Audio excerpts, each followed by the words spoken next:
Hello viewers and welcome back to GT Sports Mates. So we're going to be jumping straight into the daily races. This is daily race A and you join me on the qualifying lap. So it's like I said, daily race A and it's here at Tsukuba circuit. Great little circuit. What cars are we using? So it's a one mate race. So everybody's going to be in the same car and that car just so happens to be the Mazda Roadster. And it's the N300 category, so not the best of cars as in category wise. N300 cars not that great, however, and I do mean this actually, on these smaller circuits these N300 cars are brilliant. I never thought I'd say that, honestly never thought I'd say it, but they are absolutely brilliant because there's just not a lot of room on the track to get up to any kind of high speeds. So anything really above an N300, the laps are just far too quick and you can't really enjoy them as much. So these cars on these tracks give actually a very good race. So obviously you join me, I've already said that, before you're coming up to the end of the qualifying of my fastest time was a 1:12.9. Only got a few laps in. So let's see how we get on with a 1:12.9. Where is that going to see us in the race? As you can see, everybody went for red as well, just to make it more interesting. So there we are in 8th place, 1:12.9. Fastest 1:11.4. So off the pace by a fair bit there, over a second off the pace. But it's a very close circuit. Let's see how we get on now. So dropping the TC off there didn't really help, I'll be honest. The traction control launch just didn't really help in this car, so probably not worth it. Coming into turn 1 now, going to get a little bit of a bump from behind. Nothing too bad, don't really have to worry about it. But going too wide through the first corner as we approach turns 3 and 4 and then 5 and 6, the next hairpins, and we're still going to be side by side going around here. Not a lot of room, as you can see. Everyone pushing and shoving, everyone looking for a place to go. And as we're coming into turn 7 now, we're just going to get bashed out the way by the guy who's now in 5th place. Just came barging through and just about managed to keep it on the track. Unfortunately, some people didn't there. Now, if I would have gone into them and just avoiding another complete disaster here. For anyone who knows the channel, who knows how I race, if I would have gone into anybody and sent them off track, I would have slowed down, give the position back. That's how you're supposed to, that's how you race. I was smashed just as much as everybody else in that corner, so I didn't really feel like I had to slow down and give any positions back because it wasn't my fault. I just managed to keep the car in decent enough shape to get back on track. So end of lap 1 now, and we're going to be doing a few different camera angles just so you can basically see how we're getting on. And coming into turn 1 here, you can see the guy in front in the white Mazda. His internet was so bad, he was lagging like crazy, as you'll see actually. And it just makes it almost impossible to race against him. I mean, look at that, just jumping left, right, left. You have no idea where he's going to be at any given time. So it was very nerve-wracking, very difficult to race because I didn't want to overtake him in a position where he could lag and end up right in front of me and I could push him off, which, fair enough, that wouldn't be my fault. But still, again, I'd have pushed him off, so I would have wanted to keep the position back. I'm going to hold back a little bit, as you can see, looking to make a decent pass when I know I've got the room to do so. I don't want to do anything too silly. It's a 6-lap race, so yeah, I'm gonna bide my time a little bit, but not too much, because like I say, it's only 6 laps and it's a very short track, so it's going to be over pretty quick. Coming around now, the very long right-hander, that's turn 12, so coming to that lap number 3, going into the chase cam now, and you can see roughly what the gaps are like between all the cars. Now, interestingly, they've all kind of worked out roughly the same kind of gaps. There's a couple of us close, as you can see. I'm pretty close to the guy in 6th, but for the rest of us, we've all got decent gaps. So it's going to be interesting. As the guy that looked at him lagging like crazy there, luckily I managed to pass him without hitting him. But yeah, I'm so glad to just get past him because that lag was really starting to. Well, it's annoying actually. I'll be completely honest with you. It's very annoying to race against somebody whose internet is lagging. Not their fault. You know, they can't help that. But it does mean that your race can be very much affected if you're not careful. Now, this straight between turns 11 and 12 as we're coming up looks fairly long, as you can see on the map. Not that long. I mean, you're getting up to like 90 mph max in these cars. But then this long right-hander here, you can't take that flat out. You can't. You've got to lift. You've got to slow down, especially using the sports hards as we're going for a move into turn 1 against the guy who was in 5th, and we're going to take that position. Cleanly done, I think. There no hitting, no badging off, no nothing. Took that position, I think, fairly well. I was quite pleased with that, I'll be honest. And SR up there showing that there wasn't any funny business. I was saying then, sorry, about the tyres. So we're on sports hards. Now, for anyone who's played the game, the best tyres you want are straight away, you want the racing tyres. Not the sports tyres, you want the racing tyres. And if you can, the super softs are the best tyres on the game.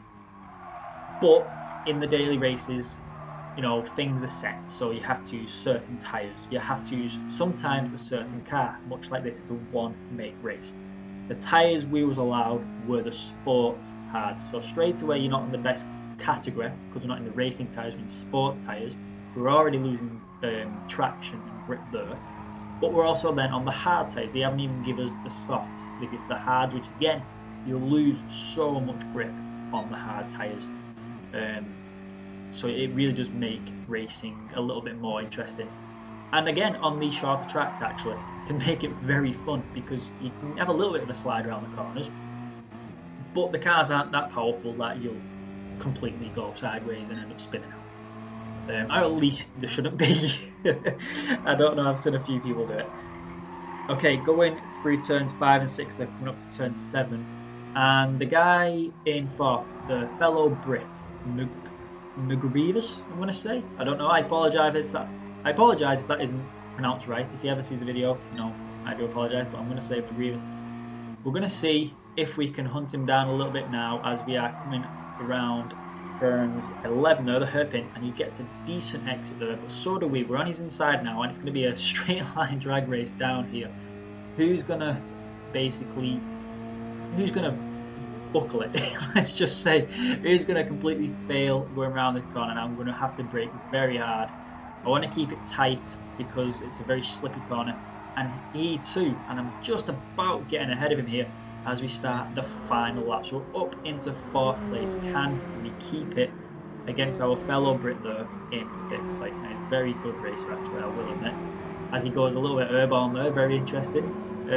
One of our previous videos I talked about that, and it seems to be the Renault Clio that does that quite a lot, but apparently also does the Mazda, so very interesting indeed.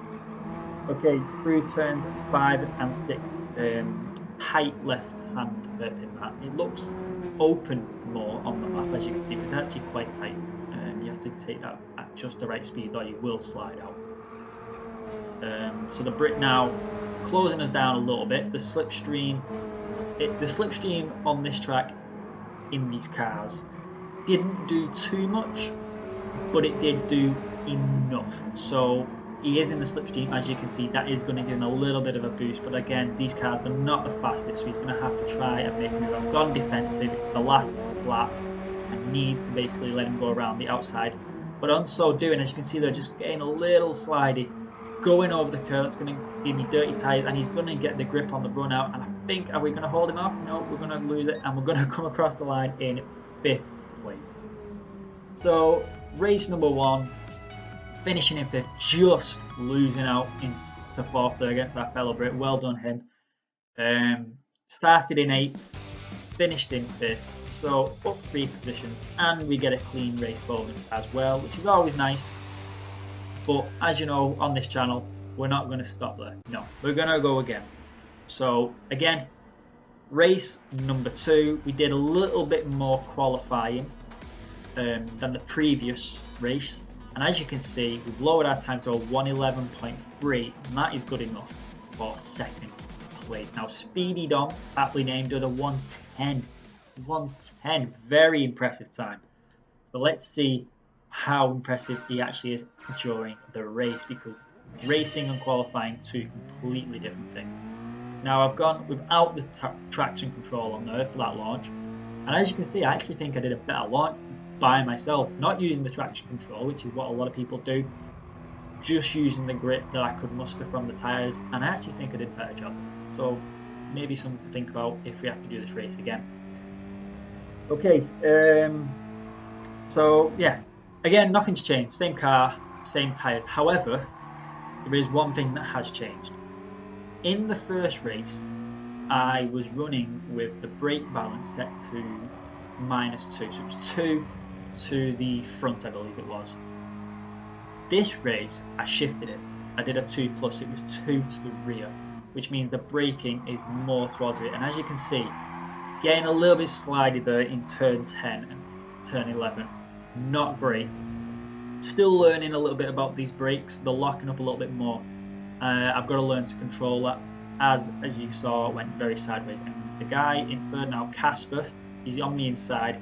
Is he going to give us room? And as you can see, no, he's going to push us wide, which is going to relegate us to third and then relegate us down to fourth. So Casper, the pushy ghost, I think we're going to have to call him from now on. Skipping ahead a little bit to the hairpin again in lap 2, and I'm seeing the gap there against Casper, and I'm going to go for it, going to get it to stick. Are we going to get the grip? Yes, we are, and then we're going to get a decent run now down towards turn 12. And yes, turn 12 is where he pushed us off a little bit in the first lap. Hoping he doesn't do that again. We're just going to have to wait and see. Now, for any eagle-eyed viewers, you can see the guy up ahead in second place. Yep, that is the guy from race number 1, McGreevous. Again, doing very well, find himself up into second. Skipping again to lap 3, and Casper again getting a decent extra there, I'll actually admit, out of turn 11. Got a decent run down the straight. We're going to try and use that speed of his, use the slipstream to give us a bit of an advantage if we can. But like I said, on this track, it's not great. So, skipping again to lap 5, turn 1, and he went a little bit wide, and I saw that gap and I went for it. Again, no pushing, no barging, no nothing there. I didn't want to retaliate the way he did on the first lap, and again getting an SR up, which meant very clean. There was nothing in that at all. Completely clean overtake. So I was happy with that, actually. I didn't want to go for that thinking, oh well, I'll just use him as a bit of a buffer like he did for us. That's not how I race. I did it clean, and we got an SR up, which is always good. That's what you want, SR up. And again there, as you can see, SR up, which is always good, because that's how you end up getting up into the better lobbies. And that's the goal right there. Get up into the better lobbies, the faster, cleaner drivers for the better races. Always a good goal. So on the penultimate lap now, between turns 11 and 12, the long-ish straight in these cars, just about hitting 90 mile an hour, as I said, not fast, but going a little bit too fast around that corner than I wanted to. Not doing very well there. Going to lose a bit of speed coming down towards the T1, but we are currently sat in third. That is a podium, which is better than race number 1 so far. Can we hold it? Can we hold it against Casper the pushy ghost, and can we catch our fellow Brit in second? It's going to be very interesting to see how this unfolds as we go around corners 5 and 6, approaching corner number 7, which you can take flat out in this car, although it kind of makes you feel like you can't. You've got to get that turn in just right there, get you a little bit of a slide on, and you can go flat out. Now, battling a little bit there, not taking the perfect racing lines, because again Casper's right behind us, so I'm not going as quick as I could be, as you saw, going red through that sector, which means I'm not going quick, but needing to just stay ahead. And I think I've just got enough of a gap between third and fourth, myself and Casper, to hold him off. All I've got to do is get round this corner as tight as I can, block off any kind of undercut that he's trying to do. He's done a decent job, but he's not going to do it as he goes a little bit wide, and we're going to go across for a P3, and that is our first podium of the night. So we did drop in position, We started in second, we finished in third, but I think all things considered, with the push in the first lap, we've not done bad. I'm getting the fastest lap and another clean race. Again, I'm happy with that.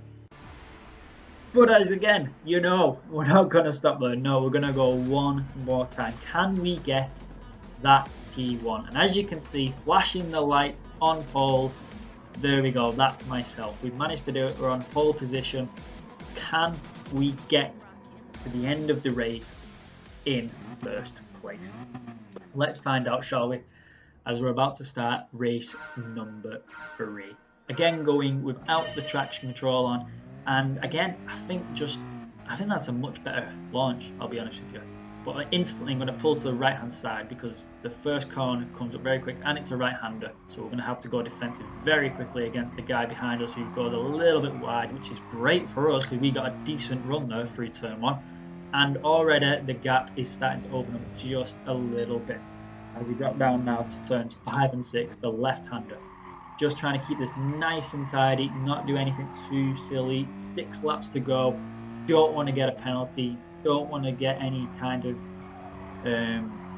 into any kind of battle with letting the guys behind catch up. I want them to start battling. And as you can see, so far the gap has gone up to 1.5 seconds by turn number 10 and 11. But again, once again, locking up a little bit, going sideways, not doing very well there at the last hairpin. Now this race, for the brake balance, if you're interested, the first race was 2 to the front, second race was 2 to the rear. This race, it's completely flat. It's 50-50. There's nothing in it. The brake balance is just 0. So interesting to find out which brake balance worked best. Now there is an argument to be made that the brake balance for the rear was quicker, because that's when I set the fastest qualifying time. But the argument could also be that I'd already done a race and more qualifying, which meant I was getting more use of the car on the track. So does it really make a difference which way you go with the brake balance? Usually I would say yes. Yes, it does.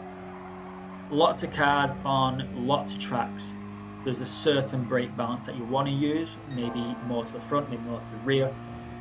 But I'll be honest, on this track, in these cars, I don't really think it makes that much of a difference. So something that you don't even really need to worry about is the brake balance for this race. Now, as you can see on the map, the gap between myself and second has opened up quite nicely there. I've done a good job. And just FYI, this last corner, turn 12, a long right-hander, I think I finally figured out how to get round it in decent shape. And I'll talk a little bit more about it as we approach it at the end of this lap, which is number 3, midway point of the race. And as you can see, the gap nicely opening up. The guys behind all doing a little bit of battling, which is what we want, because now we can just get our head down and try and set some decent lap times.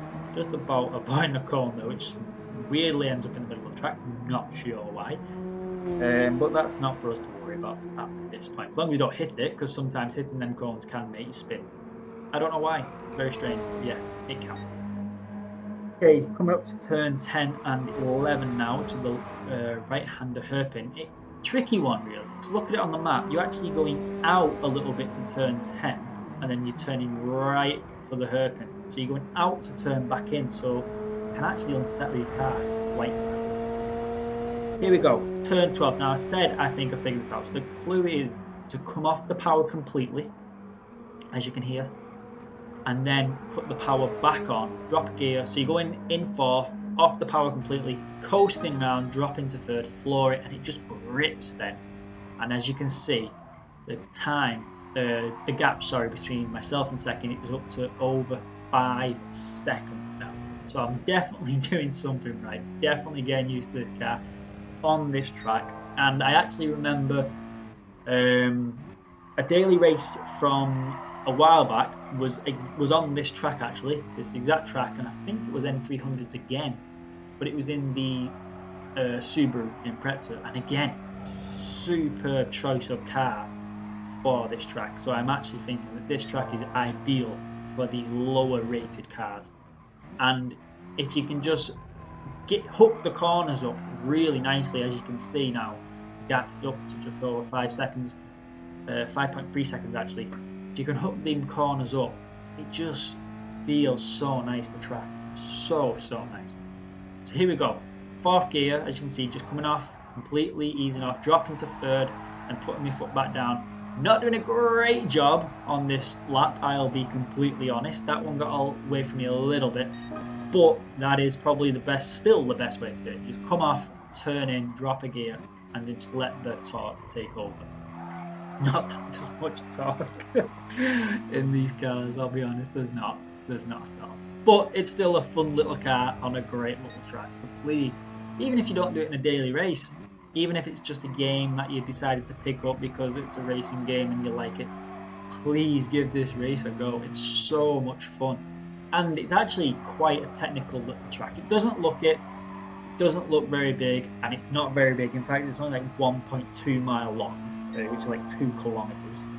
But there's 8 turns. 8 turns. You do more than that coming out your driveway, you know. It's a tiny track, but it's so much fun in these cars. Please give it a go. Let us know how you get on. I'm interested to know. Okay, on the penultimate lap now, as you can see, coming up to turn 12, I'm going to lift off, coast around, drop a gear, and then plant that foot down. And just watch as it grips so much better than it has been doing. Honestly, that is how you do it. Final lap now on the chase cam. Let's see if we can set a best time. Now our current is the 1:11.5, not quite at the pace I was in qualifying, but qualifying and racing is different. There is, there's a different mentality to it. But so far going purple, which means we are on track to possibly beat our best this time round. Turn 7 now, flat out through there, hitting the grass a tiny little bit, that's fine, but will it compromise us? We went a little bit sideways. Let's have a look. It has compromised a little bit as we're going red, not great. But you know what, we're still ahead, and you can see the gap. It's a nice gap, we've done well there, and I have to admit as well, the guy in 2nd place, look at the gap between 2nd and 3rd. He's pulled away really nicely there as well, so he's done very well for us. Down we come to the final corner of the evening for ourselves. In 1st, can we make it all the way around without doing anything silly? I think we're going to do it. There we go, running over the rumble strip, coming across the line, taking P1 and a victory. There we go, guys. It's a victory for us tonight. Always nice to get that victory. 3 races done, 2 podiums, 1 victory. I am a happy driver tonight.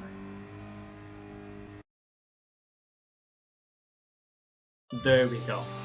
There's the trophy. 8 wins, a clean race, and the pole position. Nice little bonuses on this one. Okay, guys. Well, that was Daily Race A for this week. Give it a go. Let us know what you guys think as well. We hope you've enjoyed watching the video, and we'll see you all again soon.